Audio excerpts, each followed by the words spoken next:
Assalamualaikum warahmatullahi wabarakatuh.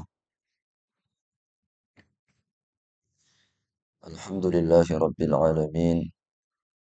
Wabihi nasta'inu ala umuri dunya waddin. Wassalatu wassalamu ala ashrafil anbiya'i wal mursalin. Nabiina Muhammad wa ala alihi wa sahbihi wa sallim ajma'in. Amma ba'du. Melanjutkan tadabbur ayat surat Ali Imran ayat yang ke-145. أعوذ بالله من الشيطان الرجيم. وما كان لنفس أن تموت إلا بإذن الله كتابا مؤجلا ومن يرد ثواب الدنيا نؤته منها ومن يرد ثواب الآخرة نؤته منها وسنجزي الشاكرين. وما كان لنفس dan tiada satupun diri, tidak ada bagi setiap diri dan jiwa, antamuta illa biiznillah, mati kecuali seizin Allah. Kitaban sebagai satu keputusan, ketetapan, muajjala yang telah ditentukan. Wa man yurid thawabad dunya, dan barang siapa yang menghendaki balasan dunia, nu'tihi minha, kami akan berikannya daripada dunia itu. Wa man yurid thawabal akhirah, dan barang siapa yang menghendaki pahala akhirat, nu'tihi, maka kami akan berikan kepadanya minha, dari akhirat. Wa sanajzi syakirin, dan kami akan membalas orang-orang yang berbuat syukur atau orang-orang yang bersyukur.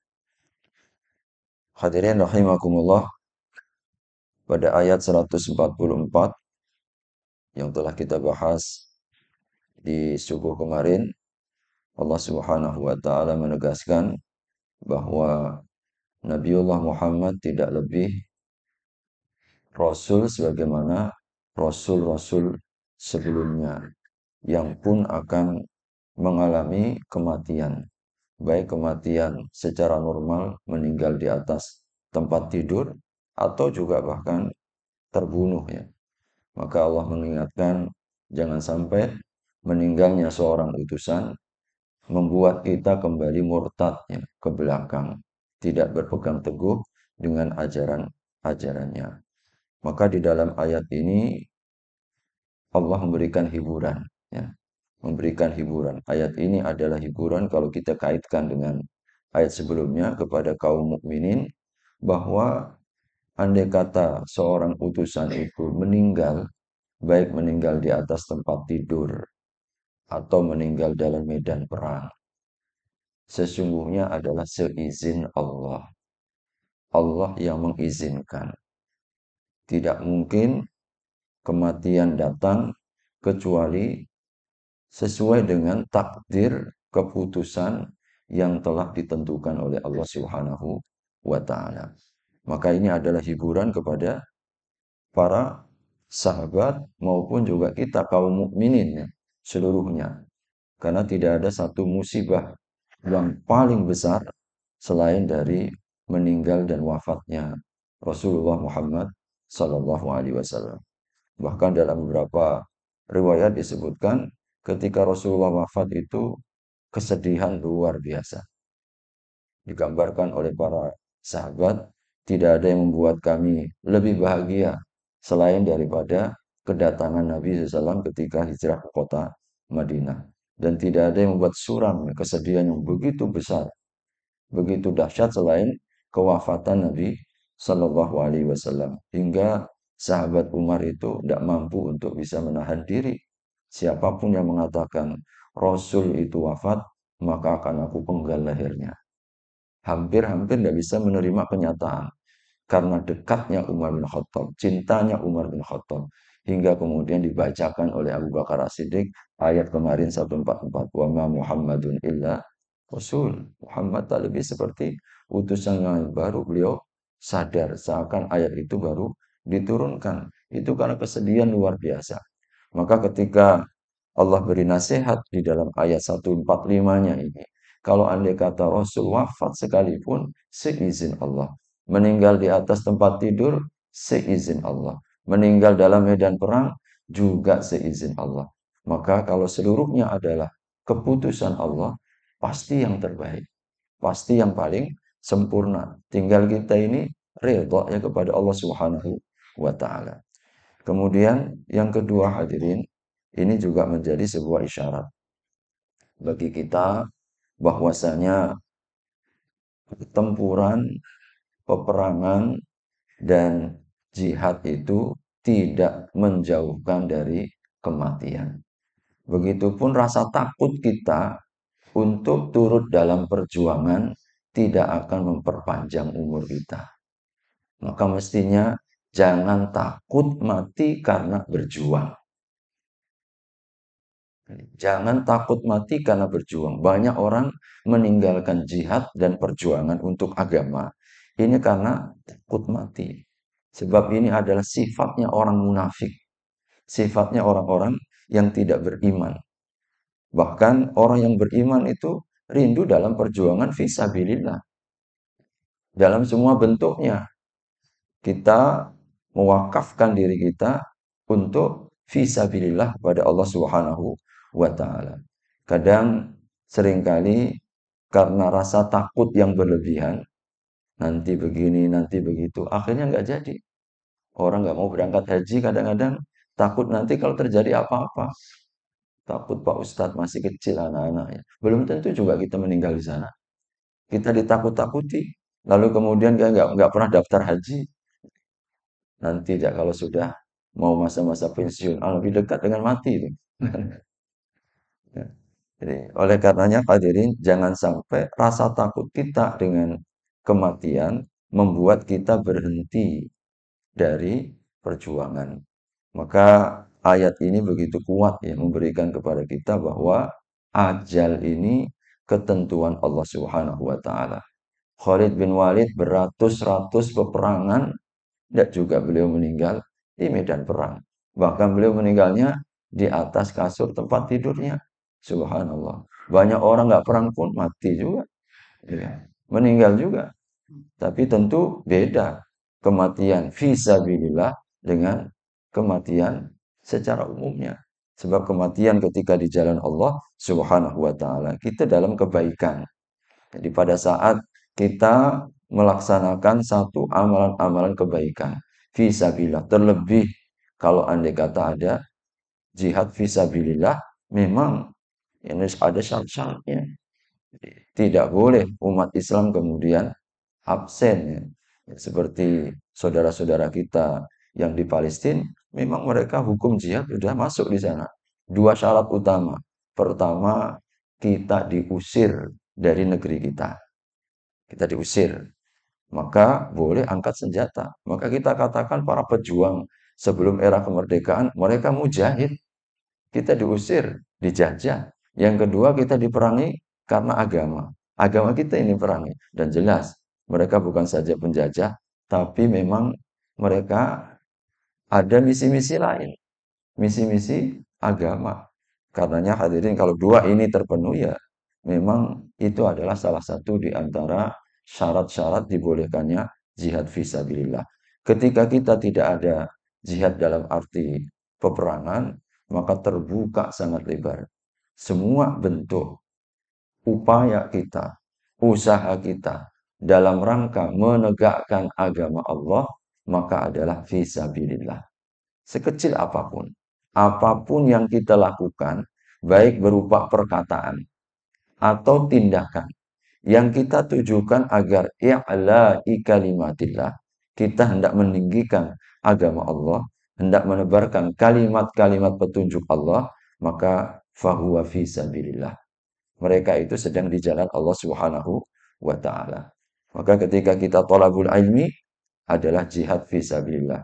Ketika kita menjaga nilai-nilai petunjuk agama dalam bisnis, orang yang usaha, mereka fisabilillah. Ketika seorang pejabat, mereka senantiasa menjaga nilai-nilai petunjuk Allah dalam jabatannya, maka sesungguhnya mereka fisabilillah. Ketika seorang kepala rumah tangga keluar rumahnya mencari rizki yang halal, dia berusaha untuk jaga syariat-syariat Allah untuk tidak mendekati yang diharamkan, maka mereka fisabilillah. Seorang pengajar fisabilillah. Apapun yang kita lakukan, pada saat itu kita menjaga nilai-nilai petunjuk ajaran Allah, insya Allah bagian dari fisabilillah.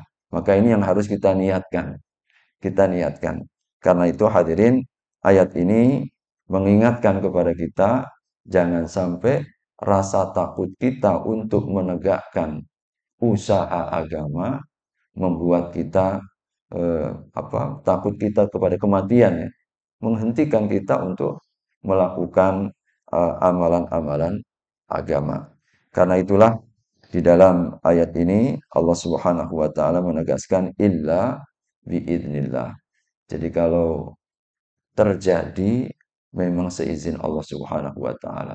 Hadirin, ketika kita membaca kembali ayat-ayat seperti ini, insya Allah ini yang akan mampu meredam segenap gejolak perasaan yang bisa saja ditiupkan oleh syaitan, ya, untuk kita menyalahkan takdirnya Allah Subhanahu wa taala. Kenapa kok bisa terjadi? Jadi ayat seperti ini sangat sangat memberikan hiburan. Contoh kepada Pak Ridwan Kamil misalkan. Ini sangat menepati. Iya, sangat menepati. Semua seizin Allah dan keputusan Allah yang terbaik. Bagaimana caranya? Maka tentu ini akan hanya keputusan Allah Subhanahu wa taala. Hadirin rahimakumullah, kita ini bukan yang membuat skenario, ya. Kita ini hanya yang menjalankan. Tapi tentu sebab-sebab kita ambil. Kalau sebab sudah kita ambil, lalu kemudian tetap terjadi, maka kita katakan, hadirin, kita katakan ini takdirnya Allah Subhanahu wa taala. Tidak boleh kita sebelum melakukan sebuah usaha lalu kita pasrah. Maka hukumnya kalau di dalam Islam itu ambil sebab, serahkan kepada Allah. Tapi kalau sebab sudah kita ambil lalu tidak sesuai dengan harapan, maka inilah keputusan Allah yang terbaik. Allah Maha Baik, tidak akan pernah memberikan kecuali yang baik dan penuh dengan hikmah yang baik. Paling ya tinggal kita menyebutkan, mengambil pelajarannya dari setiap momentum yang kita dapatkan. Illa biidznillah, kecuali seizin Allah Subhanahu wa taala. Dan kematian ini tidak ada yang tahu, hadirin. 5 perkara yang disebut oleh Allah di akhir surat Luqman, ya. Di akhir surat Luqman itu 5. Tidak ada yang tahu kapan terjadi hujan, tidak akan ada yang tahu apa yang Allah akan takdirkan di dalam kandungan, tidak akan pernah tahu kapan terjadinya kematian itu. Kita tidak tahu apa yang akan terjadi di masa yang akan datang. Dan kita pun juga tidak akan tahu tentang terjadinya hari kiamat. Ini 5 hak prerogatif Allah Subhanahu wa taala. Termasuk perkara yang gaib, ya. Perkara yang gaib.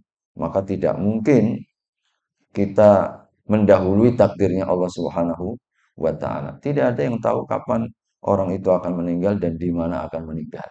Maka kita ini sedang menjalani takdir kita, ya. Maka yang terpenting kita mengambil sebab-sebabnya.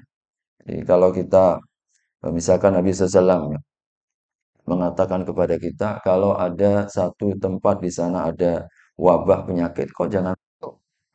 Tapi kalau yang di dalam, jangan keluar. Ini, itu konsepnya Nabi SAW. Kalau ada wabah penyakit, jangan masuk. Tapi kalau ada di dalam, jangan keluar. Itu tindakan preventif. Tidak boleh kita misalkan tahu di sana ada sumber kecelakaan. Lalu kita kemudian menjerumuskan di dalam perkara yang akan mengancam jiwa kita, maka ini termasuk menyalahi takdirnya Allah Subhanahu wa taala. Sebab boleh diambil, tapi dia bukan penyebab segala sesuatu. Jadi, tetapi hanya sarana yang Allah berikan kepada kita. Illa biidnillahi taban muajjala. Mudah-mudahan hadirin ayat ini senantiasa menghibur kita sekaligus juga menanamkan keberanian kepada kita, jangan tinggal berjuang karena kita takut mati. Sebab perasaan inilah yang membuat kualitas orang beriman itu langsung menjadi lemah seperti buih di lautan. Sebagaimana yang pernah saya sampaikan, yushaku an tada'a alaikumul umamu kama tada'al akalatu ala qas'atiha.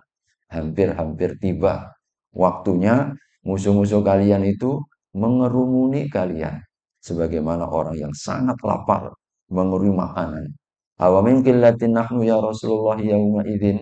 Apakah posisi kami pada waktu itu minoritas? La bal antum katsir.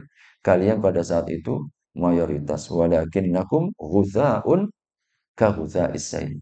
Tapi keadaan kalian itu seperti keadaan buih di lautan. Banyaknya itu tidak memiliki kualitas, tidak memiliki berat, nggak punya nilai, terumbang-ambing dengan situasi dan kondisi. Aduh. Kemudian Nabi Shallallahu Alaihi Wasallam menegaskan apa yang menjadi penyebabnya? Kalian telah terjangkiti penyakit wahan. Apa itu wahan ya Rasulullah? Berlebihan dalam mencintai dunia, lalu takut mati. Jadi hadirin, ketika kecintaan terhadap dunia ini sangat kuat, ini yang membuat orang takut dengan kematian. Dan itulah sifatnya orang-orang kafir dan juga orang munafik. Maka di dalam ayat ini Allah menegaskan tentang seizin Allah ketika terjadi kematian. Antamuta illa biidnillahi kitaban muajjala. Kitab yang sudah ditentukan. Ajalnya sudah ditentukan. Kemudian ayat ini juga menegaskan kepada kita, jadi dua manusia ya. Ada setelah kematian itu Allah Subhanahu wa taala akan membalas kepada kita sesuai dengan tujuan kita. Ya. Ada orang yang disebut oleh Allah harapannya hanya dunia. Wa may yurid thawabad dunya nu'tihi minha. Kalau ada yang mereka menghendaki balasan dunia, maka akan kami berikan. Hadirin, Allah tidak pelit ya. Kalau mereka mencari dunia, dikasih oleh Allah. Karena dalam pandangan Allah dunia ini tidak lebih dari separuh sayapnya nyamuk. Kalau andai kata laukanatid dunya ta'dilu janaha ba'udatin, kata Nabi. Kalau dunia ini di mata Allah nilainya, beratnya melebihi dari satu sayapnya lalat, masaqa minha kafiron walau syurbata ma'in. Allah tidak akan pernah memberi walaupun seteguk air kepada orang kafir. Seteguk air gak akan dikasih. Tapi ketika Allah hamparkan begitu rupa kepada mereka yang menginginkannya, maka hadirin rahimakumullah menunjukkan bahwa ini murah meriah. Jadi, murah meriah. Allah Subhanahu wa taala berikan, makanya tidak ada syarat. Dunia ini tidak ada syarat harus orang ini mau taat, gak taat, orang beriman, gak beriman. Asal mereka mengejar dunia pasti akan dikasih. Karena memang hukum di dalam dunia ini ya manjadda wajada. Siapa yang mencari, dia yang akan mendapat. Kalau mereka orientasinya hanya hidup saja, Allah kasih nuktihi minha. Ada orang yang tujuannya dalam hidup ini hanya untuk dunia. Allah akan beri kepada mereka. Tapi di akhirat tidak ada apa-apa.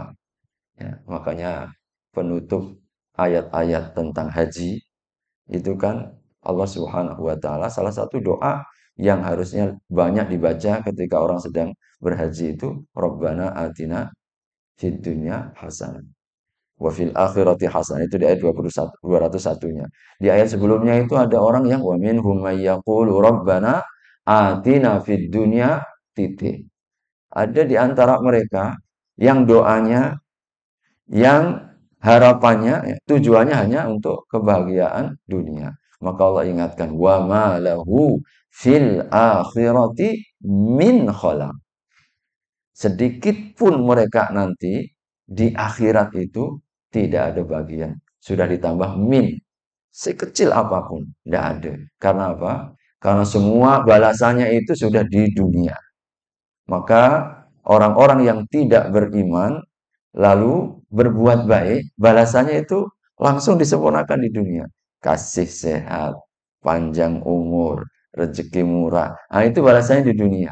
Tapi padahal balasan dunia itu balasan yang paling rendah.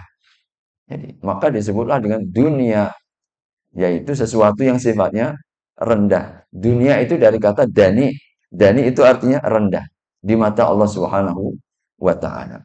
Maka tidak layak untuk kita tuju, tidak layak untuk menjadi sebuah tujuan utama bagi kita. Maka Nabi itu selalu doanya wala taj'alid dunya akbara hammina. Ya Allah, janganlah engkau jadikan dunia ini sebagai sebesar-besarnya ham. Ham itu keresahan. Jadi resahnya, susahnya, sempitnya dalam hatinya itu karena dunia. Maka sekali dunia ada di dalam hati, membuat hati, pikiran kita itu langsung sempit. Ya. Nah, kalau hati ini sempit, Pak, Masya Allah. Itu yang membuat kita banyak kacau. Kacau dalam pergaulan. Lalu kemudian muncul penyakit-penyakit iri, dengki, sombong, dan lain sebagainya. Karena dunia itu tabiatnya begitu. Membuat kita seringkali berkelahi. Maka Nabi itu kan yang paling ditakutkan sebagaimana pesan Nabi yang disampaikan oleh Abdurrahman bin Auf ya. Aku takutkan itu adalah ketika nanti dibukakan dunia atas kalian. Jadi atas kalian. Maka para sahabat kami insya Allah akan senantiasa komitmen ya Rasulullah dengan pesan-pesanmu. Maka Nabi mengatakan, awa ghairu dzalik, apakah kalian nanti tidak menjadi orang lain? Sikapmu sudah akan berubah. Sekarang kau bilang, bisa mengatakan, saya akan senantiasa istiqomah. Tapi ternyata memang tidaklah demikian. Perang Badar mengingatkan kita tentang luar biasa tarikan dunia. Kenapa perang Badar? Karena hampir-hampir para sahabat berperang di antara mereka. Karenanya diturunkan surat Al-Anfal. Surat tentang harta rampasan perang. Kenapa ayat itu turun? Yas'alunaka 'anil anfal. Qulil anfalu lillahi war rasul fattaqullaha wa aslihu dzata bainakum. In kuntum mukminin. Yani, mereka bertanya tentang harta rampasan perang. Harta rampasan perang ini milik Allah dan Rasulnya. Kenapa langsung Allah yang langsung memiliki hak ditarik semuanya oleh Allah? Karena mereka hampir-hampir berperang. Selamat dari musuh, bertempur antar sesama gara-gara harta rampasan perang. Maka takutlah kalian kepada Allah dan damaikan di antara kalian. Kalau kalian orang beriman. Itu ayat pertama ya di surat Al-Anfal. Kenapa? Ternyata selevel para sahabat ketika menghadapi dunia luar biasa. Berulang kembali ketika di perang Uhud. Kenapa sampai lupa dengan pesan Nabi? Turun dari bukit Rumat adalah karena mulai melihat harta rampasan perang yang tersebar. Maka mereka turun semua, lupa dengan pesan Nabi. Ini selevel para sahabat. Bagaimana keadaan kita jauh dari Nabi, iman kita lemah. Maka betul-betul apa pesan Umar bin Khattab? Kalau kita ini sudah mulai berhubungan dengan dunia, mesti yang harus kita kuatkan adalah agama. Jadi, tafaqahu qabla an tasudu. Kuatkan agamamu sebelum engkau memimpin. Memimpin. Dan biasanya ini kan kekuasaan dan jabatan ini pintunya dunia datang. Kalau tidak, Pak, ini yang seringkali membuat akhirnya di antara kaum muslimin ini bisa saja mengalami berbagai macam masalah. Ya. masalah sosial, masalah hubungan antar sesama. Maka di dalam ayat ini Allah mengingatkan bahwasanya ada hamba yang mereka tujuannya hanya dunia. Maka orang-orang yang tidak beriman, hidup matinya itu untuk dunia. Tapi kita jangan sampai seperti mereka. Jadi, naudzubillah min dzalik, kalau kemudian kita beramal agama untuk tujuan dunia. Oh, ini luar biasa beratnya. Kita diingatkan ya oleh Nabi tentang kisah 3 golongan yang pertama-tama akan masuk neraka. Bukan orang kafir, bukan orang musyrik. Ternyata 3 golongan yang api neraka dinyalakan itu golongan yang dalam pandangan kita bukan kurang jihadnya, bukan kurang pengorbanannya, bukan kurang kesungguhannya untuk agama. Siapa yang tidak lebih berjihad, berjuang, bersungguh-sungguh dibandingkan orang yang mati dalam pertempuran? Bayangkan hadirin. Ini kan puncak pengorbanan seseorang. Orang sampai mati di medan pertempuran. Tapi yang kurang satu, niatnya yang keliru. Niatnya yang keliru. Ketika disidang oleh Allah Subhanahu wa taala, aku tahu dulu ketika engkau berjuang bukan karena aku. Padahal sampai hadirin, dia kerahkan semua daya kekuatan sampai mati di jalan Allah. Nyawa pun nyawa hilang. Tapi yang kurang satu, niatnya yang keliru. Allah seret langsung ke dalam neraka. Tidak tersisa pengorbanannya, Pak. Apa kurangnya orang yang ahli sedekah? Di mana-mana dia titipkan wakaf. Di mana-mana dia titipkan zakatnya. Tapi yang kurang bukan perjuang untuk agama, bukan untuk dengan hartanya. Yang kurang niatnya. Allah tahu kalau dia dulu niatnya hanya untuk cari pujian. Ketika berjuang hanya ingin jadi pahlawan. Masya Allah. Yang ketiga disebutkan Nabi seorang pengajar. Nggak selamat juga. Pengajar. Dia wakafkan hidupnya untuk mengajar. Tapi Allah tahu hanya untuk mencari yang lain selain Allah. Maka apa yang terjadi? Dilemparkan. Tidak tersisa, Pak. Jadi tiga-tiga golongan ini bukan karena kurangnya apa? Pengorbanannya, perjuangannya, kesungguhannya. Hanya masalah hati. Maka kita ini lemah ya Pak. Hati kita itu lemah, apalagi kalau dengan tarikan dunia. Luar biasa menipu. Maka kita ini orang beriman berhubungan dengan dunia penuh dengan kewaspadaan. Harus kita teliti. Untuk apa ini? Kita ngaji. Untuk apa kita sedekah? Untuk apa kita ini berjuang? Apakah betul-betul karena Allah Subhanahu wa taala dan karena agama? Karena itu dulu para ulama-ulama salafus soleh kita mereka lebih meneliti tujuan dan niat sebelum mereka beramal. Susahnya dan karena beratnya. Maka disinilah kita terus menterapi. Ya, menterapi. Banyaklah kita yang memuhasabah dengan diri kita. Sehingga Allah Subhanahu wa taala akan menjaga amal kita. Jadi ternyata tidak kurang lebih atau tidak lebih ringan ya saat kita ini menjaga kualitas tujuan dalam beramal. Jadi apa artinya tidak lebih ringan ya kita menjaga tujuan ini dibanding ya kita amalan atau kita melaksanakan amalan itu sendiri ya. Dan yang kedua ini yang Allah puji ya, ada orang yang ingin mengharapkan thawabal akhirah. Jadi ketika orang sudah meninggal maka akan tampak ini. Maka ini setelah ayat tentang penegasan bahwa kematian adalah keputusan Allah, maka nanti setelah mati ya dua ini. Allah akan tunjukkan ini, antara yang mereka niatnya untuk dunia dah disempurnakan di dunia. Allah Subhanahu wa taala di dalam surat Al-Ahqaf itu disebutkan begitu. Jadi orang-orang yang meninggal dalam keadaan tidak beriman, tujuan hidupnya hanya untuk dunia, wa yauma yu'radul ladzina kafaru 'alan nar, dan ingat ketika pada hari orang-orang yang tidak beriman, orang kafir itu meninggal, ditampakkan oleh Allah Subhanahu wa taala dengan pahala akhirat, Apa yang Allah katakan? Adhabtum tayyibatikum fil hayatid dunya wastamta'tum biha falyawma la tujzawna adzabal huni bima kuntum tastakbiruna fil ardi wa bima kuntum tafsuqun. Hari ini aku hilangkan semuanya apa yang sudah kau nikmati di dunia. Begitu. Jadi pada saat ditampakkan balasan akhirat, orang sudah meninggal itu, Allah katakan kepada mereka, adhabtum tayyibatikum fil hayatid dunya. Dah, kau sudah cukup menikmati dulu di akhirat.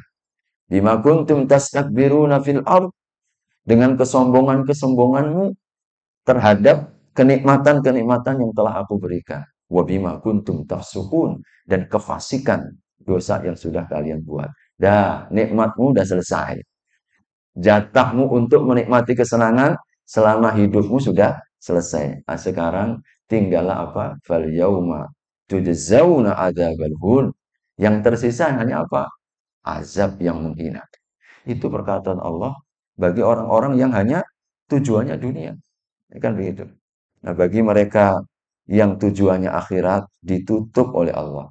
Makanya para ulama mereka mengatakan wasanadzis syakirin, kami akan balas orang-orang yang bersyukur. Ini menunjukkan kemuliaan akhirat. Pilihan Allah. Yang istimewa itu apa? Akhirat. Makanya secara khusus setelah wa may yurid thawabal akhirati nu'tihi minha, barang siapa yang menghendaki pahala akhirat, maka kami akan berikan kepadanya. Dan kami akan membalas orang-orang yang bersyukur. Jadi penegasan Allah, kami akan membalas orang-orang yang bersyukur, ini adalah penegasan yang bertujuan akhirat. Mereka-mereka yang tujuannya akhirat, maka insya Allah kami yang akan membalas atas kesyukuran mereka. Maka hadirin, pilihan Allah untuk kita adalah kampung akhirat. Maka ini yang layak untuk menjadi tujuan. Karena dunia sementara, sedang akhirat itu abadi.